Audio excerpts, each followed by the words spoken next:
Assalamualaikum warahmatullahi wabarakatuh. Alhamdulillah ya Allah, thumma salatu wassalamu alaika ya Rasulullah. Baik, di pertemuan kali ini seperti biasa, sebelum kita sama-sama belajar, mari kita terlebih dahulu niatkan agar kiranya apa yang kita pelajari dan apa yang kita dapatkan senantiasa diberikan ridha dari Allah dan tentunya dijadikan ilmu yang bermanfaat. Bismillahirrahmanirrahim. Nawaitu ta'alluma wa ta'lima wal ibadata wal istifadata wal hatha ala tamassuki bi kitabillahi wa sunnati rasulihi wa dalalata ala al-huda wal khair. Amin ya rabbal alamin. Di pertemuan kali ini kita lanjutkan ya surah Ad-Duha, melanjutkan pertemuan minggu lalu. Masuk kepada ayat ini, alam yajidka yatima fa'awa. Alam yajidka, alam yajidka. Idhar syafawi, mim ketemu ya. Nah, di sini ada qalqalah surah, di mana dalnya berharokat mati. Jadi kalau bacanya alam yajidka, itu yang harus kalian ada mentok ya, namanya qalqalah. Yatima fa'awa, yatima fa'a, bukan yatimang, yatima fa'awa. Nah, ini kenapa Bapak hijaukan, karena di sini ada al-waslul ula, dibaca wasol lebih utama. Matobi'i mana nih ya, nih kasroh ketemu ya, ikhfa, nih tanwin ketemu fa, mad badal ada dua mad badal, yang terakhir ini al-waslul ula.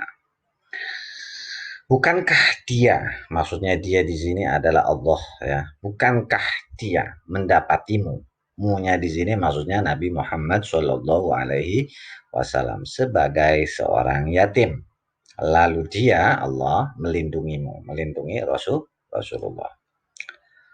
Nah, ini berkaitan dengan sejarah dari Rasulullah Shallallahu Alaihi Wasallam ya. Ayah dari Rasulullah, Abdullah, putra dari Abdul Muthalib, ya berarti Abdul Muthalib itu kakeknya. Abdullah ini salah satu kebiasaan orang Arab adalah berdagang, sebagaimana yang nanti dibahas di surah Al-Quraisy, ya, yang sudah dibahas di surah Al-Quraisy.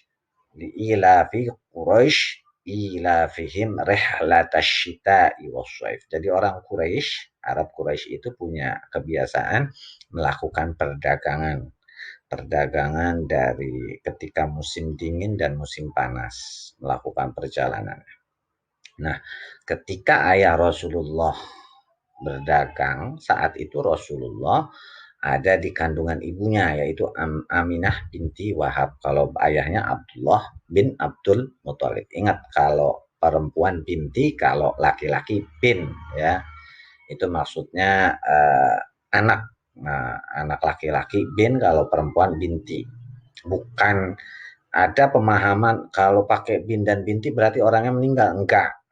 Bin itu putra. Kayak misalnya ayah saya namanya Khozin, maka Ja'far Siddiq Maulana bin Khozin Rifai ya, bukan apa namanya, sayanya udah mati baru dipakai binnya, enggak seperti itu. Bin itu maksudnya anak. Nah, pada saat ayahnya Rasulullah yang bernama Abdullah itu berdagang, Rasulullah masih di kandungan ibu Aminah. Nah, belum lahir, ayahnya meninggal. Berarti kan yatim. Ya, yatim. Nggak punya ayah, nggak, masih baru nggak punya ayah. Kalau dalam pengertian bahasa Indonesia, setahu Bapak. Lalu ketika lahir, Rasulullah setelah diasuh oleh ibu susuannya, ya dari Suwaibah, ya sampai Halimatus Sa'diyah. Nah, itu diasuh lagi oleh ibunya Aminah binti Wahab.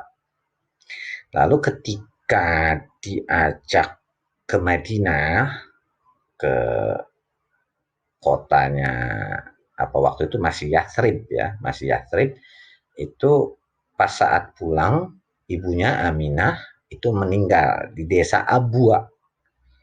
Nah, di situ berarti Rasulullah sudah yatim piatu pada usia berapa? 6 tahun. Itu yang masyhurnya, yang terkenalnya. Lalu diasuhlah oleh kakeknya dari usia 6 tahun sampai ke usia 8 tahun. 2 tahun diasuh oleh kakeknya. Jadi ini perjalanan, nah ini yatim. Dan usia 6 tahun dia yatim piatu. Lalu beliau dirawat oleh pamannya yang bernama Abu Thalib, yang bersikap terus-menerus melindungi, menolong, meninggikan kedudukan, membantu, membackup, dan memuliakan serta menjaga erat, ya, menjaga ketat dari gangguan kaum Quraisy, terutama setelah Rasulullah diangkat menjadi Rasul, Nabi dan Rasul ketika usianya 40, itu dijaga. Nah, di situ semuanya ketika Rasulullah ditinggal ayahnya masih dalam kandungan, ya, berarti kan Allah sudah menakdirkan kepada Rasulullah ini hidupnya sebagai seorang anak yatim, ya kan? Nah, bisa dirawat sama ibunya bagaimana? Karena Allah yang menakdirkan. Begitu ibunya meninggal di desa Abwa, siapa yang ngerawatnya? Kakeknya. Itu pun juga karena Allah. Dan yang terakhir dirawat oleh pamannya Abu Thalib, itu pun juga atas ketentuan dari Allah. Berarti ucapan di ayat yang sebelumnya bahwasanya Allah benci, Allah meninggalkan, mana mungkin kalau benci waktu kecil itu dijaga ketat oleh Allah Subhanahu wa taala melalui perantaraan makhluk-makhluknya, baik itu ayah apa ibunya, kakeknya atau pamannya. Ayat yang kemudian wa wajadaka dhallan fahada,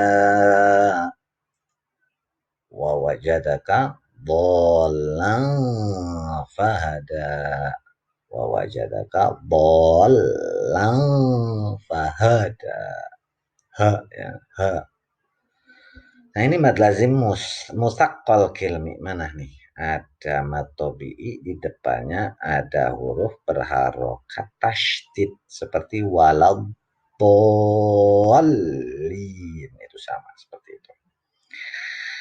Nah, ini ada tanwin ketemu fa ikhfa, ini mad badal, ini al waslul ula, disambung lebih utama. Jadi kayak tadi alam yajidka yatima fa'awa wa wajadaka dhallan fahada wa wajadaka a'ilan fa'aghna. Oke, gitu. Itu sambung. Kita baca. Dan dia mendapatimu sebagai seorang yang bingung, lalu dia memberikan petunjuk. Maksudnya Allah bukan mendapati, ya. Memang maksudnya mendapati di sini Allah menetapkan jalannya Rasulullah, takdirnya Rasulullah pernah kebingungan. Nah, ini kita lihat nih, jangan sampai salah. Maksudnya ini ketika Nabi Shallallahu Alaihi Wasallam itu waktu saat masih kecil itu pernah tersesat di lereng-lereng pegunungan di kota Mekah. Nah, tetapi dia bisa pulang kembali ke rumahnya. Nah, ini berarti siapa yang menunjuki jalannya? Itu kan gurun.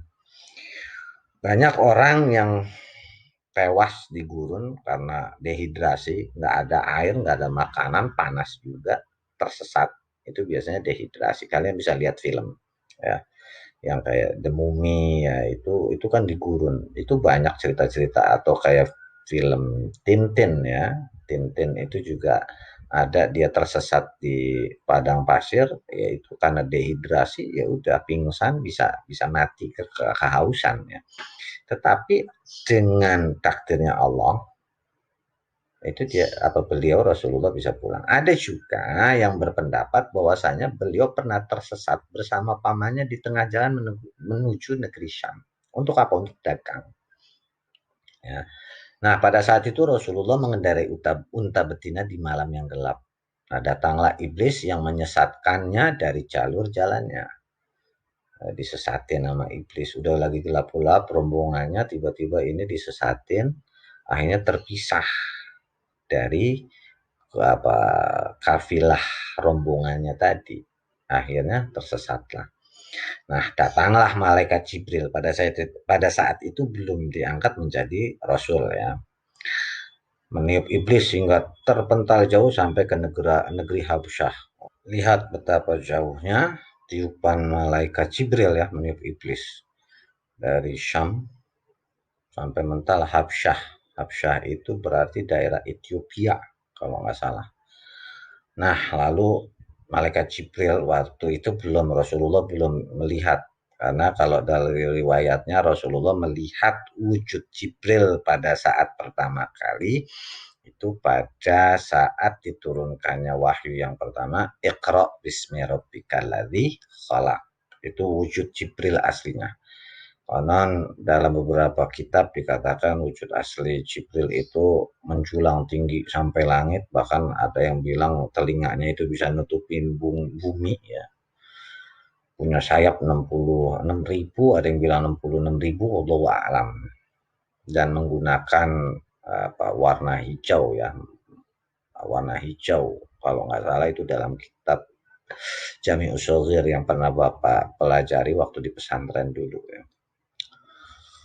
Nah, diluruskanlah Rasulullah yang tadinya tersesat waktu itu belum menjadi Rasulullah ke jalur yang dituju. Nah, kedua ini ada yang bilang kecil, ada yang bilang pada saat beliau berdagang itu diriwayatkan oleh Al-Baghawi yang namanya ulamanya adalah Syekh Al-Baghawi. Kemudian wa wajadaka 'ailan fa'aghna ya yang tadi. Ya, yang makanya pas tadi Bapak baca di sini berhenti karena ada al-waqful ula. Wa wajadaka 'ailan fa'aghna. Wa wajadaka 'ailan fa'aghna. Mad wajib mutasil mana ini? Karena ini ada mad tabi'i, di depannya ada hamzah berharokat dalam satu kata. Ini disebut dengan mad wajib muttasil. Ada tanwin ketemu fa, ini ikhfa, ada mad badal, dan ini al-waqful ula, berhenti lebih utama. Dan dia mendapatimu sebagai seorang yang kekurangan, lalu dia memberikan kecukupan. Ya, ini pada mulanya kamu hidup dalam keadaan fakir, lagi banyak anak. Maksudnya banyak anak di sini adalah banyak saudara-saudara. Karena pada saat itu Abu Thalib diriwayatkan adalah sebagai seseorang yang kurang dari sisi harta, tapi terhormat dari sisi kedudukan. Sehingga Rasulullah itu sehingga Rasulullah memiliki pekerjaan sebagai penggembala kambing. Karena memang dalam hadis Rasulullah semua nabi dan rasul semua rasul itu nabi itu pasti punya catatan riwayat menggembala ya, itu salah satu catatannya. Jadi kalau ada di antara kalian yang menggembala, berbahagialah karena mayoritas para nabi itu semua para nabi itu menggembala, tapi bukan berarti nanti jadi nabi, enggak. Nabi itu terakhir adalah Nabi Muhammad Shallallahu Alaihi Wasallam.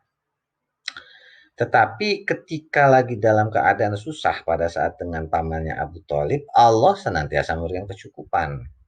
Karena apa? Kambing yang kurus ketika dekat dengan Rasulullah dengan berkahnya itu bisa menjadi sehat dan gemuk. Ketika ada sebuah rumah yang susah, orangnya susah, ketika Rasulullah hadir di rumah itu, maka keberkahan ada di rumah itu. Menjadi orang yang makmur, orang yang kaya, orang yang sukses. Karena itulah salah satu mukjizat dari Rasulullah. Itu dari kecil ya. Contoh kasusnya pada saat Halimatus Sa'diyah. Halimatus Sa'diyah ibu susuannya Rasulullah itu adalah orang yang miskin, dalam arti miskin karena memang tinggal di desa, hanya punya 1 ekor kambing. Begitu Rasulullah hadir, nggak tahu bagaimana kambingnya jadi gemuk, air susu kambingnya banyak sehingga bisa diminum oleh keluarga dan masyarakat sekitar. Itulah karena keberkahan dari Rasulullah. Allahumma sholli wa sallim ala Sayyidina Muhammad. Berarti dengan demikian berarti Allah menghimpunkan baginya antara kedudukan orang fakir yang sabar dan orang kaya yang bersyukur. Jadi Rasulullah itu dulunya yatim, dulunya pernah tersesat, lalu pernah kekurangan. Begitu nikah menjadi orang yang sukses di perdagangan, sukses dalam memimpin umat dan memimpin negara, maka dugaan orang-orang kafir yang mengatakan Rasulullah diabaikan oleh Allah, bahkan Allah dibilang setan, itu semuanya tidak berdasar. Karena apa? Semuanya sudah Allah buktikan dari saat kecil, waktu yatim, beliau terjaga dengan baik. Hingga diangkat jadi Rasul, tetap terjaga. Semua itu atas izin Allah. Ketika dia pernah tersesat di perjalanan, Allah yang memandunya. Bukan tersesat dalam arti tersesat akidah, enggak ya, tersesat di perjalanan. Terus ketika fakir diberikan kecukupan. Nah, inilah karena dengan demikian berarti Allah menghimpunkan bagi Rasulullah kedudukan orang fakir yang sabar dan orang kaya yang bersyukur. Semoga salawat dan salam Allah dari Allah ya terlimpahkan kepadanya. Sebagaimana ayatnya, innallaha wa malaikatahu yusholluna 'alan nabi ya ayyuhalladzina amanu shollu 'alaihi wasallimu taslima. Allah dan para malaikatnya bersolawat kepada Nabi, yaitu Nabi Muhammad. Maka kita diwajibkan ya, karena di situ fi'il amar, bentuk perintah. Kalau nggak salah, asal dari sebuah perintah itu untuk kewajiban. Maka orang-orang yang beriman diminta untuk bersolawat, wajib bersolawat kepada Rasulullah. Baik, setelah ini kalian isi evaluasi dan juga absensi harian. Dan perlu diingat, karena mungkin nanti tanggal 4 insya Allah kalian akan mulai ulangan tengah semester. Silakan kalian pelajari saja yang sudah diajarkan di semester genap dari Januari ya. Yang Bapak yakin sudah kalian catat ya. Yang kalau belum catat ya silakan tonton ulang kembali ya. Di semester genap itu dari video ke-18 atau berapa, lupa Bapak ya.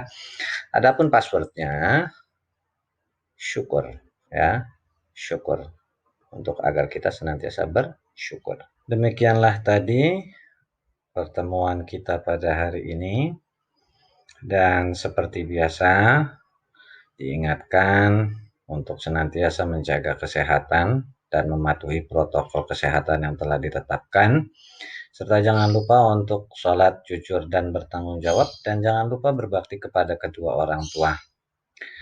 Mari kita akhiri dengan kafaratul majlis. Subhanakallahumma wa bihamdika asyhadu an la ilaha illa anta astaghfiruka wa atubu ilaik. Walhamdulillahirabbil alamin. Wassalamualaikum warahmatullahi wabarakatuh.